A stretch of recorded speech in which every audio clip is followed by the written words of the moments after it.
Tuko msibani kwa Boss Sebo na hapa niko na my brother Jembe ni Jembe. Kama ulivyoona ametoa historia fupi ya marehemu ikionyesha ukaribu ambao alikuwa nao. Boss, pole kwa msiba.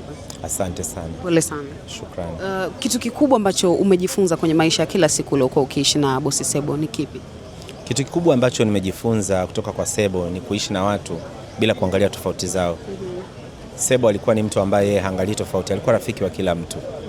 Hata ukiangalia kwenye tasnia ya habari, Sebo ni mtu ambaye amewaunganisha watu wa vyombo vya habari wote kwa pamoja. Na amekuwa akiunganisha watu wa dini mbalimbali, akiunganisha watu wa imani, wa ideology tofauti tofauti.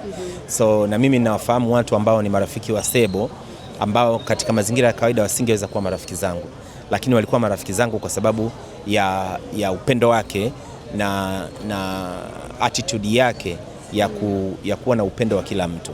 Kubwa ambayo nimejifunza bana ni kwamba haya maisha mafupi sana.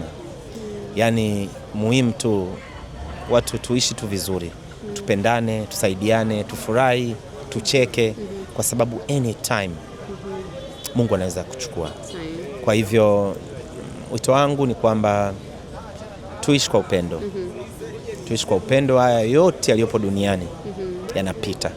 Usijembe, moja kati ya kitu ambacho nime-experience kwenye umri wenu nyinyi wakina Sebo, wewe ni watu ambao umri wetu upi unaujua? Si ndio, yani watu ambao mna rika, yes. Ni watu ambao mlikuwa mnaweka mbali umri. Yani rika lenu mnaliweka mbali. Mnaweza mkawa mnafanya kazi na vijana wadogo kwenye tasnia ya burudani. Yani mnaweza kuongea lugha moja. Hii ilikuwa ni kuto kujikweza au nini? Kwa sababu tukiangalia watu ambao mmefanya nao kazi na nyinyi, tunaona kabisa kuna namna tu angekuwa wanakaa brother, lakini mnakaa mnaongea biashara kwa pamoja. Hii ilitokana na nini? Hii mimi nadhani inatokana na uzoefu ambao tumekuwa nao na maisha. Lakini pili ni ile kustay humble, kwamba ukijikweza sana kuna vitu unaweza usijifunze. Hata hawa watu ambao tumekuwa kufanya nao kazi ambao labda umri wao ni mdogo kuliko sisi, wamekuwa pia na wao wana jambo ambalo tunaweza tukajifunza. Maisha ni kujifunza kila siku, regardless of umri unaonao. Unaweza ukawa una umri mkubwa lakini hujui kitu. Mtu ana umri mdogo lakini anafahamu baadhi ya vitu. Lakini vile vile sisi sote ni binadamu, na especially unapokuwa kwenye tasnia au kazi aina fulani, ni lazima uwe unajua jinsi ya kuishi na watu vizuri. Ukiishi na watu vizuri unajitengenezea makao mema hapo baadaye.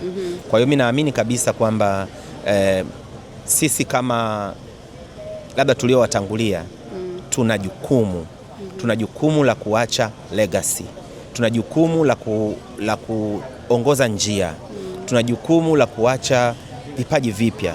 Tuna jukumu la kuwainua vijana wengine wanaochipukia katika tasnia hizi ya habari, tasnia ya michezo, ya burudani, lakini hata kwenye masuala ya biashara, kwenye masuala ya uwekezaji na ujasiriamali. Tuna jukumu hilo, na tusipoonyesha sisi njia, nani atawaonyesha? Kwa hivyo Sebo alikuwa mmoja kati ya watu waliokuwa wakionyesha vijana wengine, na amekuza vipaji vingi sana. Ameongoza watu wengi na amesaidia watu wengi. Likewise na mimi nimekuwa, ndio maana tumekuwa tukielewana, kwa sababu na mimi pia ninaamini kwenye kusaidia watu na kuongoza watu. Daktari, kipindi ambacho unafanya kazi na Harmonize ni kipindi ambacho Harmonize alimchumbia Kajala kwa mara ya kwanza, na Sebo alikuwepo pale, na hata kwenye posti ya Kajala alisema mshenga wa mume wangu. Nikawaza ni wewe ulimkutanisha Boss Sebo na Harmonize, au wewe daktari ndio ulikutanishwa na Boss Sebo kwa Harmonize? Sikumbuki, sina kumbukumbu vizuri juu ya Harmonize alikutana vipi na Sebo. Sikumbuki. Lakini pia Harmonize pia ni rafiki wa Majizo. Kwa hiyo inawezekana kwenye engo hiyo, lakini pia mimi kwa sababu Sebo tumekuwa naye kwenye anga tofauti, na tuna klabu yetu moja ya Hot Kizo Brothers, ambapo pia Harmonize alikuwa anakuja sana kule Bari Beach, Kunduchi. Kwa hiyo labda pia ukaribu ulifikia pale, lakini Harmonize pia naye ni kijana ambaye ni mtu wa watu, so anaweza kawa na njia zake ambazo alikutana naye. Ulikuwa unafahamu kama ni mshenga wake?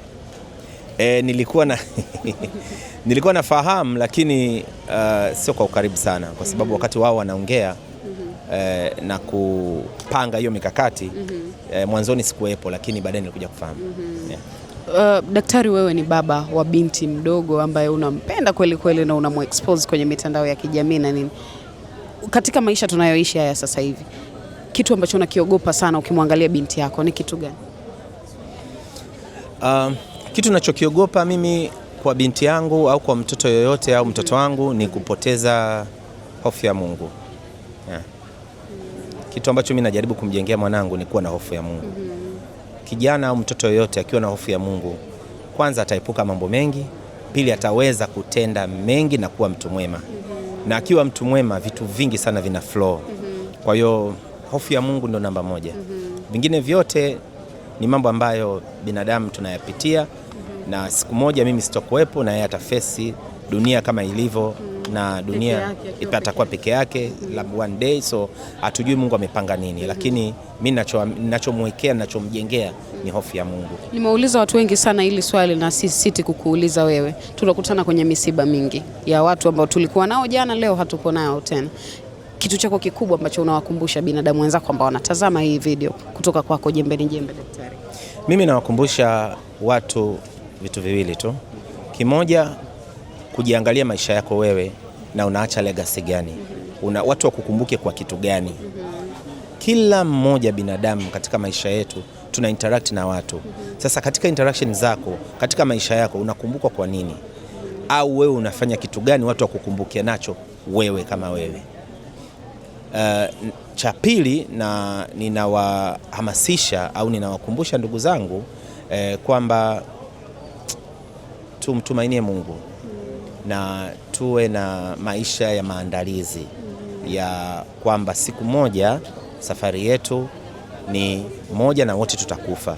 Yani tusisahau kwamba tusiishi, yani watu wasiishi au tusiishi kama hatutokufa, na tusiishi kama hakuna mwisho wetu. Tujue kwamba binadamu wote tuna mwisho wetu, na ili wewe uweze kuwa na mwisho mwema, tenda mema, tuwatendee wenzetu mema ili tuwe na mwisho mwema. Kama kuna maisha mengine baada ya haya, ungependa kumwambia nini brother Sebo? Ningependa tu kumwambia tuandalie makao mema kule na sisi. Kama kuna vijiwe tutaonyesha kuna vijiwe gani ambavyo ni vijiwe vikali. Kama ni Utkizo Brothers au kama ni RG Brothers, basi akaianzishe kule, kwa sababu kuna wengine walishatangulia, kina Gardner Jiabash walishatangulia, kuna brother Ngalo tumemzika sio muda mrefu, nadhani mwaka jana tumemzika brother Ngalo. Kuna kina Amo Blaze ambaye alikuwa pia ni rafiki sana wa Sebo, kuna Ruge Mtahaba, kuna Ephraim Kibonde. Kwa hiyo